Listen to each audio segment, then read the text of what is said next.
Okay. Welcome back to Rangers Rundown, episode 2. I guess we're gonna title this episode Nail in the Coffin, because they're dead, right?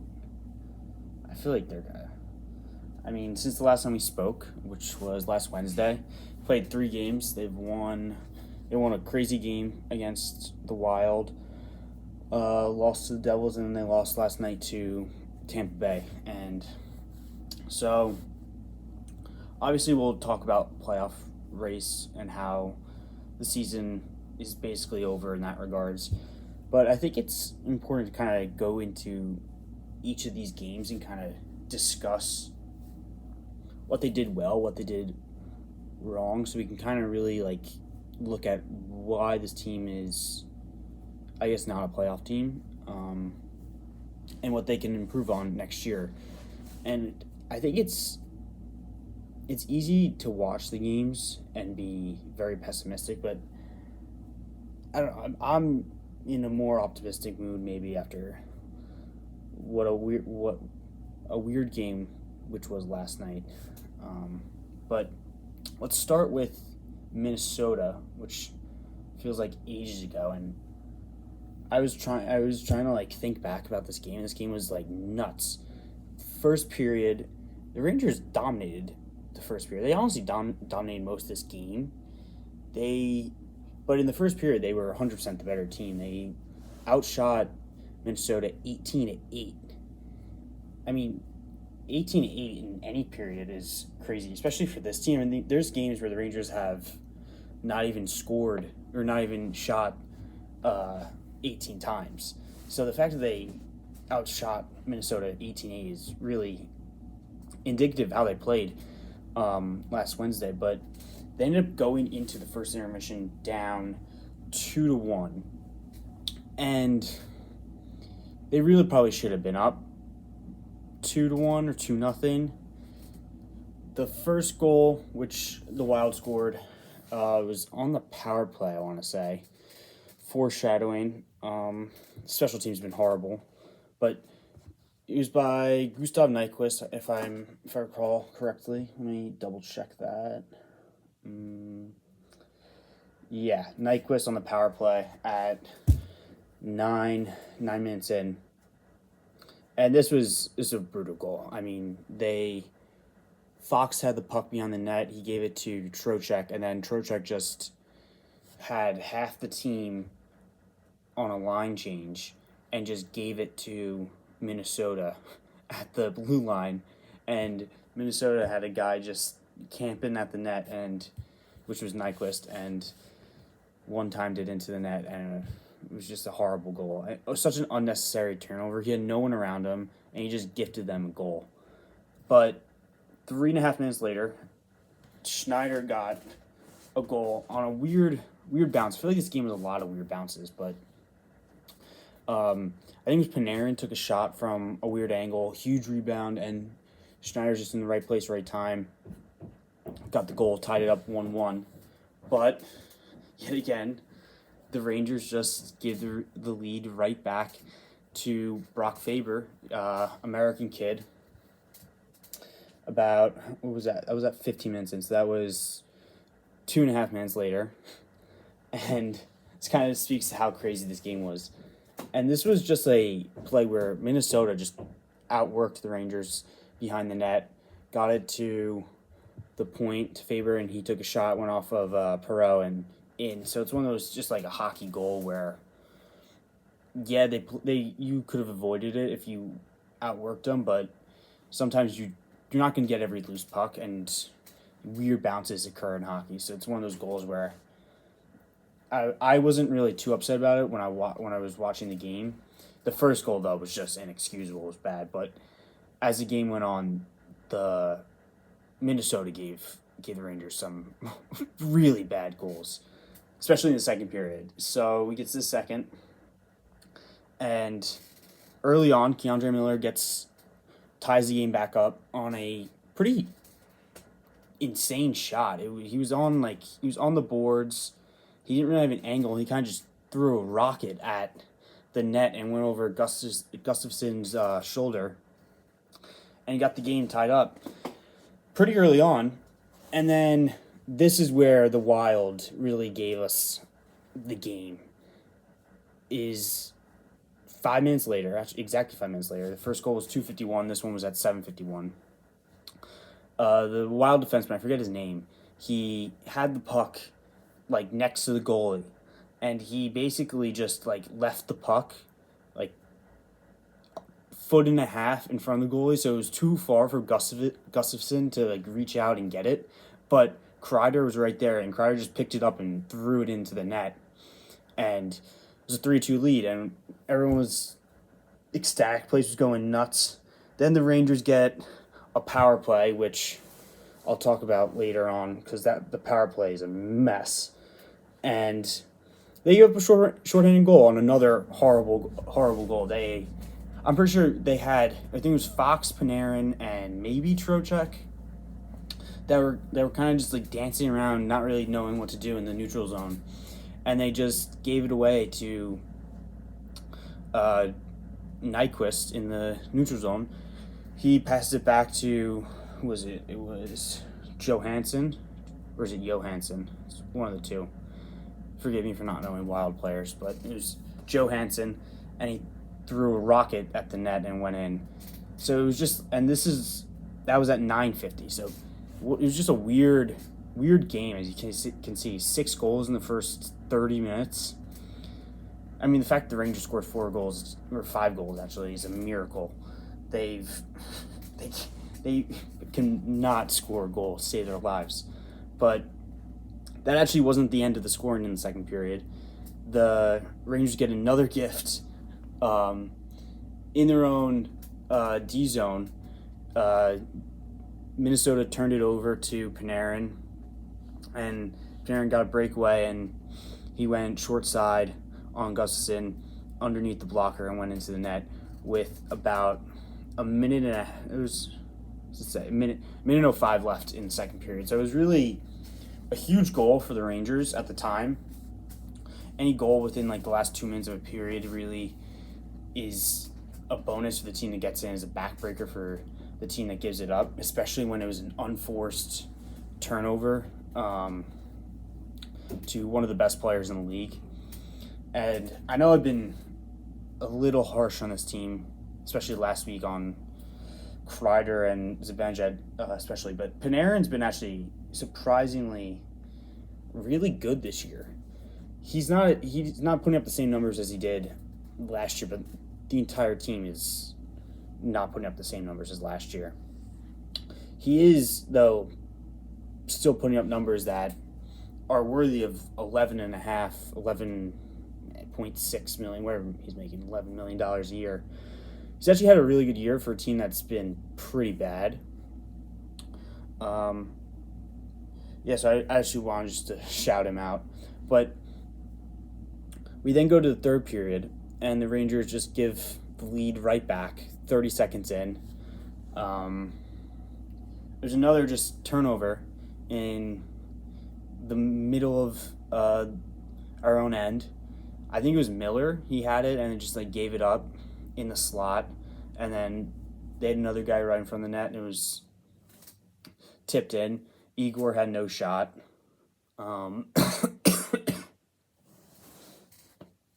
Just a wacky game. Both teams made some pretty horrible plays. I would say I think both teams gave 2 goals in this game, and it probably should have been like 2-2 midway through the third period. But instead it was 4-4, a little bit more entertaining for the fans. And then the last 10 minutes was bizarre, in my opinion. It was, the Rangers had, I think, it was 3 power plays. They started off on a penalty kill. They ended up getting then 3 power plays in a span of 5 minutes. And forgive me, I don't have the stats on me, but I don't think they didn't have more than like 2 shots on goal in that stretch. It was 3 of the worst power plays I've ever seen in my life. And then it only got worse Saturday against the Devils, but I'll talk about that in a couple minutes. Yeah, but it was just such a weird 8 minutes of hockey where it kept on feeling like the Wild were trying to like hand us the game, and the Rangers were like, no, no, you take the game. We don't want to win it. We don't need the win, even though they desperately needed the win. But just a wacky 8 minutes, last 8 minutes of a game, and then you go into overtime, and it felt like they were going to lose this game going to overtime just because of how many overtime losses they had this year. And spoiler, Vincent Trocheck got the game-winning goal. It was honestly a perfect overtime goal where you win the face off, you gain possession, kind of just cycle around the net, find a seam, and make a pass, bang, put it into the net. Everyone goes home happy. So it was actually a pretty good overtime. I thought overall they played pretty well, especially in the first and second period. Um, I, I thought, sorry about that, my computer cut out on me, but what I was saying is I thought they played a lot scrappier than they usually are. I thought they fought hard in this game against Minnesota, but I think everything that they did poorly Wednesday night showed up and pretty much bit them against New Jersey on Saturday afternoon, and in some ways bit them last night against Tampa Bay. So I want to dive into the New Jersey game for a little bit. I couldn't decide if I wanted to talk about New Jersey or Tampa Bay more, but I think I'm going to go with Tampa Bay because Tampa Bay is a lot more. I just don't know how much I can talk about this New Jersey game. Is atrocious. But, I mean, they start off the first 15 minutes with like 2 shots on goal. They get. I didn't think New Jersey was playing like that well. They just were not. Rangers were not capable of maintaining possession of the puck for more than 10 seconds. So there was just like no urgency from a team that. And the guys on ESPN were saying it. PK Subban kept on saying it. They needed the win on Saturday, and they never really showed any urgency. Besides the last 5 minutes in the first period, they looked pretty good. I thought after the last five minutes in the first period, where they kind of started to pick up the pace, and they actually got the shots on goal to pretty much even. I think it was like around 8-ish by the end of the first period, when it was at like 8-1 for a while, or 7-1, 6-1. But then the second period comes out, and it was a pretty evenly matched game. No team was really getting good chances. And then the Rangers get a power play. They do absolutely nothing with it. I tweeted this out during the game on Saturday. They were 2 for 40 for their last 43. At midway through the second period, I don't know what it ended up staying. I think ended up getting to like 2 for 45 by the end of the game, but it was something atrocious. It was less than 5% over the last like 45 attempts, which is horrible. And not only is their power play bad, they're giving up shorthanded goals. So they get the first power play they do absolutely nothing with. Then the Devils get a power play, and they score immediately. JT Miller, he got greedy. He tried to get the puck off the draw, but New Jersey maintained possession, swung it out to the other side, and then Timo Meier had the entire half of the ice to go wherever he wanted with the puck, and then he just one-timed it right past Shesterkin. I was fine with that goal, power play goal. You can't really get upset about when a team scores a power play goal. It was the Jesper Bratt goal that came, I want to say, like 2 minutes after that. When was the Jesper Bratt goal? I can't get the time on it, but it was not long after. It wasn't. It wasn't long after the Timo Meyer goal. The Rangers got another power play, and for whatever reason, they had 4 guys behind the net. None of them are able to get the puck, and the Devils get it. They throw it out to the blue line, and they have a 2-on-1 against Fox going the other way, and it's a 2-on-1. Yeah, but I mean, it was horrible defense by Fox. He couldn't choose between the pass or the player. You either gotta, usually what I've been told in my very little knowledge of playing hockey, but I've watched a lot of it. You take the pass. You're supposed to let Shesterkin take the shot, and you deny the pass. So it cuts off one option. You force the player to do one thing, and he didn't really do that. He kind of just sat in no man's land, and then he dove for it, and by the time he dove for it, they already had beat him, and it was basically a 2-on-0 by that point. Like, he dove for it, and the defenseman went around him, and it was a wide open net for Brad. And after that goal, the period was lost. They were dead. And that's honestly one of my biggest gripes with this team is once they give up one goal, they can't seem to bounce back. I feel like they just give up goals in bunches, and then before you know it, because they just get so down on themselves, they give up 3 goals in a span of like 3 minutes, and it's like, well, yeah, the game's over now, but you can't give up after 1 goal. But 2-0 going into the third, and then third period was just dead. They didn't show anything, which again, like, inexcusable for your 2 points back of a playoff spot at the time. Or was it 4? I think it was 4. No, it was 2. I know, I've lost track because they're so far behind now. I think they're 6 points behind now. But they were in solid position Saturday afternoon to get a playoff spot. They had to win against New Jersey. They show no fight in that third period. They showed a stat during the game which I thought was mind-boggling. They're the only team in the NHL that's not come back from a two-goal deficit, 2+ goal deficit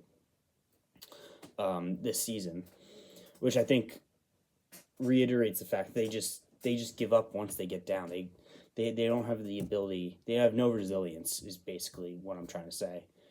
And then New Jersey got 2 goals late.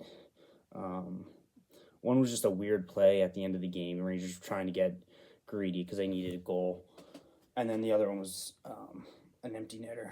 But I'm actually happy I waited a couple days to record this because at the time, watching this game, I wanted to get in front of the camera and just ream this team because it was so frustrating to watch this game. And even though they outshot them 26-16, it did not feel like that. I think they maybe had 2 high quality scoring chances. It just was not a good game of hockey. They ended up finishing their 2 games at the Prudential Center. They lost by a total of 9-0. They got shut out both times at Prudential Center this year, so that's always great. I think that, again, is evidence of just the lack of heart this team really has, is that they're playing against one of their biggest rivals. Played against them. It was both times they played at the Rock this year were day games on the weekend I want to say they were both on national TV. Both pretty big games. One was around Christmas time.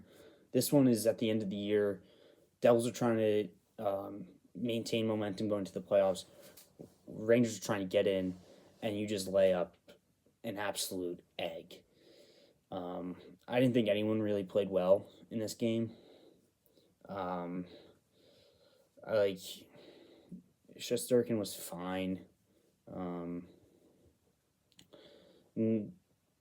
but there's just nothing. There's nothing really to. This is one of the most forgettable games I've seen them play. But yeah, it was just atrocious to watch. And then you get to last night, which another loss, 5-1, which makes it sound like they are completely dead, which they are completely dead. But I actually thought they played better than Tampa Bay last night. They outshot them. Let me get up the shots. They outshot them 39-23. They out-hit them 25-3.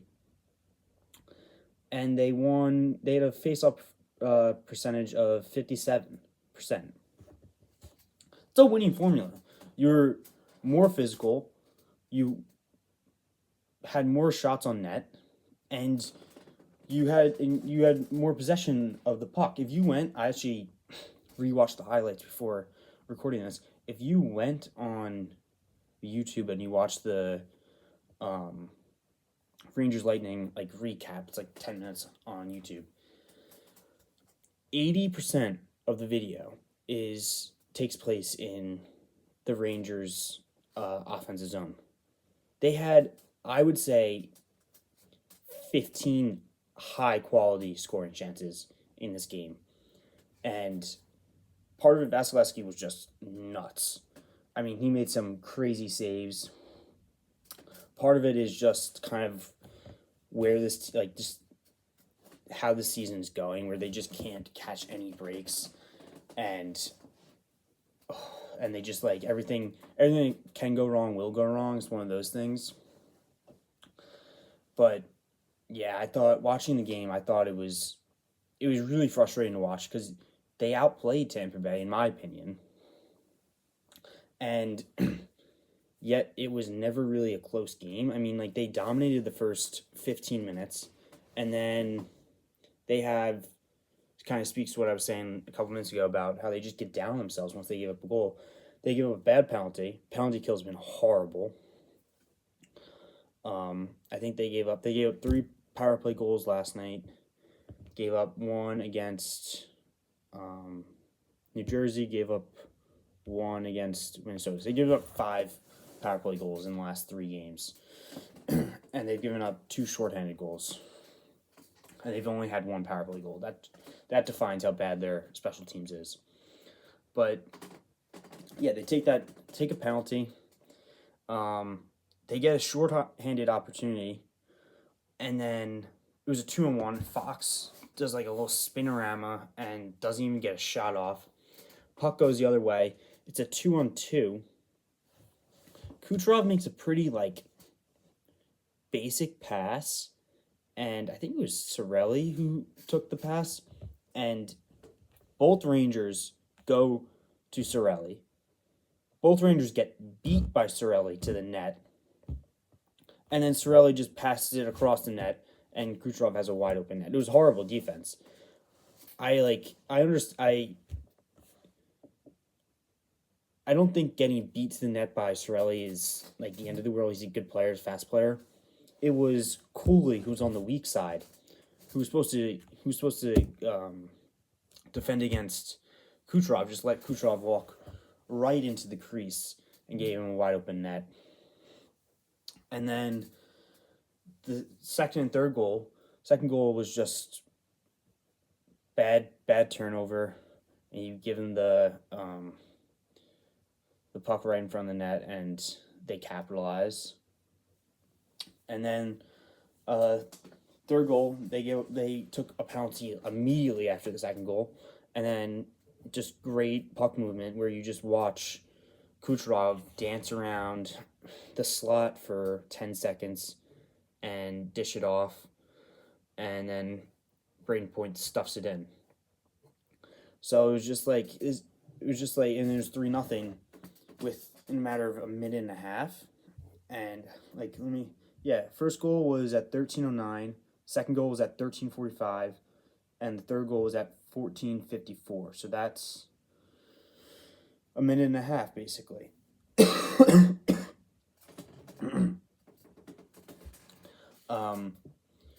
Or 2 minutes. It's under 2 minutes, but either way, it's horrible. The first goal, poor defense, very avoidable, but it happens. Like you're on power play. Power play goals happen.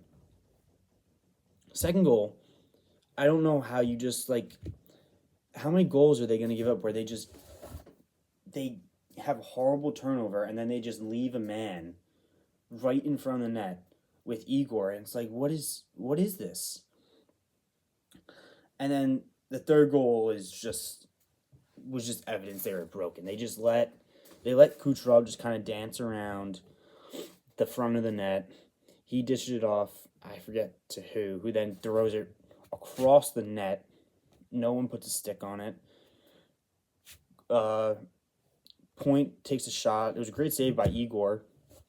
And then the puck is up against the post and Igor's pad. And Igor can't cover it because he's stretched out.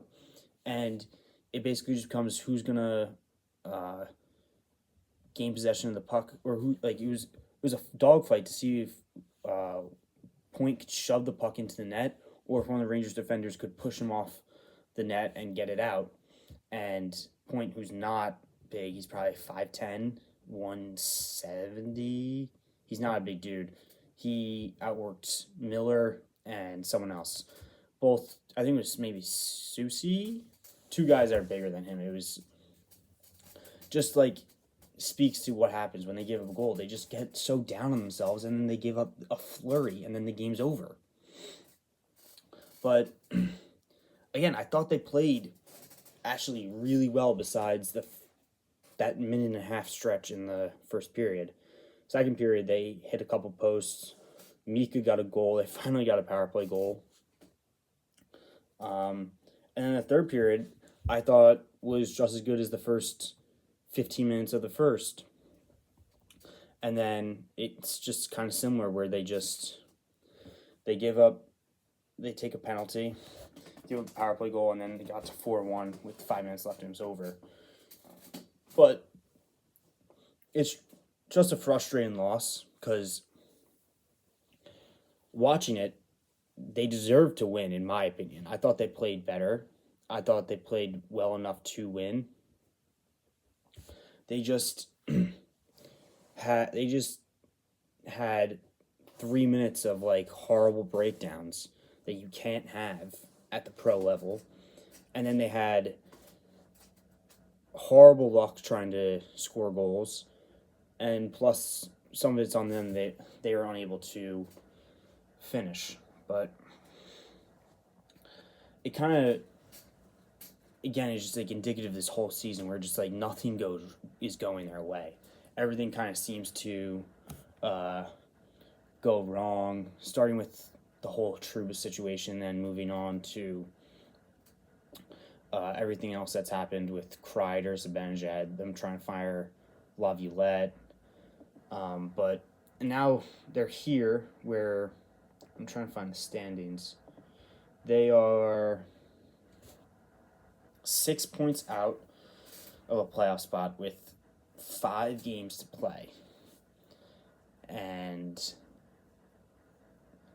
as I noted in the last episode, Montreal has a cakewalk of a schedule the rest of the season. And the Rangers had a gauntlet. They played, I think, out of their last 8 games, 6 of them were playoff teams or playoff-bound teams. So, at this point, looking at how easy Montreal's schedule is, who I can tell you who they play. Canadians. They actually play Detroit. When do they play Detroit? They play Detroit tonight, then they play Ottawa on Friday, Toronto on Saturday, Chicago Monday, and then they close out with the Hurricanes. So actually, they played the worst teams. They played the worst teams out of their final 8 already. So they actually don't have the easiest schedule for the final 5. Detroit's a solid team. Senators a playoff team. Maple Leafs are a playoff team. And Hurricanes are a playoff team. The only team on that on the remaining schedule that's like a cakewalk is the Blackhawks. So that's 2 points for Montreal. You can just count that. I think Detroit could beat them. Detroit is technically ahead of us in the standings. They have the same amount of points, but they've played one less game. So I don't know who we would want to win then. It's Detroit, right? I mean, none of this really matters. I'm kind of just going through this for the theatrics of it. But let's say Montreal loses tonight against Detroit, Friday night against Ottawa, and Saturday night against Toronto. That would have them still at 85. And then the Rangers pull up their schedule. I forget who they play. I know they play the Islanders on Thursday. Okay, so they have a back-to-back coming up. They play the Flyers tomorrow at home, and then they play the Islanders at UBS on Thursday. I'm actually going to that game on Thursday. So those are 2 winnable games. So there is a world where they win against Philly, they win against against the Islanders, and then that would get them to 83 points. And then let's say they also play Saturday, and they play Carolina. That's in Carolina, so I don't think it's a hard game to win.